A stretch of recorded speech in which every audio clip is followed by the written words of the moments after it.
Peterson and his magic spell made me think I already thought that and knew that because that's what he does somehow. Yeah. But I thought that was interesting. The other thing, this is like semi-related. You talked about not having enough time. I think it was Kyle who first brought that up. Yeah. That always gets me with underperforming kids in school. They're like, man, these rich people, like, no wonder their kids do well. They've got time to take care of their kids and whatever. But these people with bad jobs, they don't have time to help their kids do well in school. Get the fuck out of here. What makes you think doctors and lawyers have more time than like custodians and I don't know, trash truck drivers?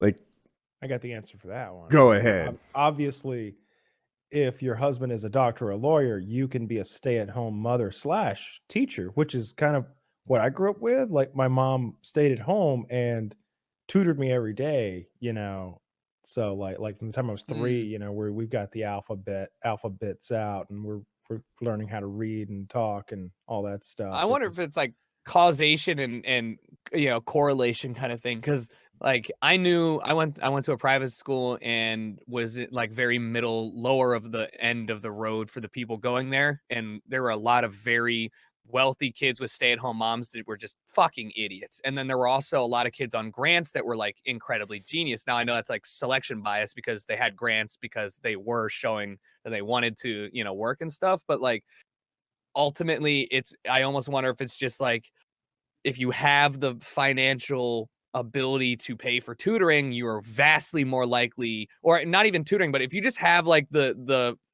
funds to make sure that the kid is not actively like, I got to go to the public library to study, or I have to like, stay at school and study, I can come home and like learn in my own environment kind of thing.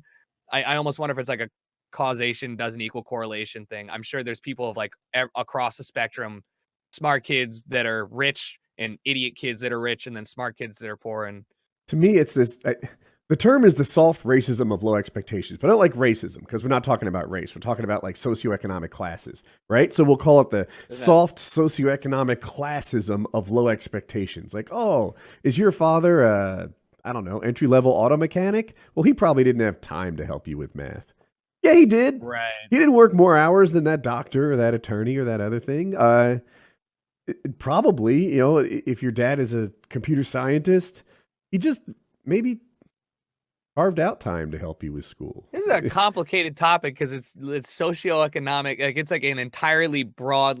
It's like about like everything going into your situation of your day-to-day life versus like, does my mom stay at home to tutor me because I'm an idiot, or it's just the time part I object to.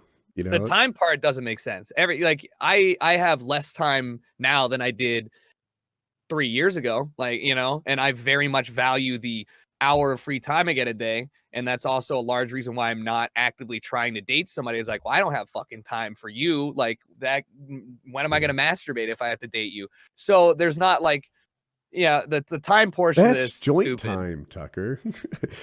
Sometimes you just want to, sometimes you just want to rub it out and like deal with it yourself. Maybe I don't want to talk to somebody. Hal did make time. Just before we switch topics, Tyler made a really good point about the stay-at-home mom thing. I think there's some real truth that's there. the thing. It's that if you're both janitors, if your husband's a janitor, then you're probably a substitute teacher, because a janitor is not going to make ends meet. Right. Like you both are going to have to work if your husband has a low income job. So, but if your husband is rich, if he's making a ton of money, then you can do whatever you want, including For sure. be it at home tutor 24 hours a day and really making your little kid.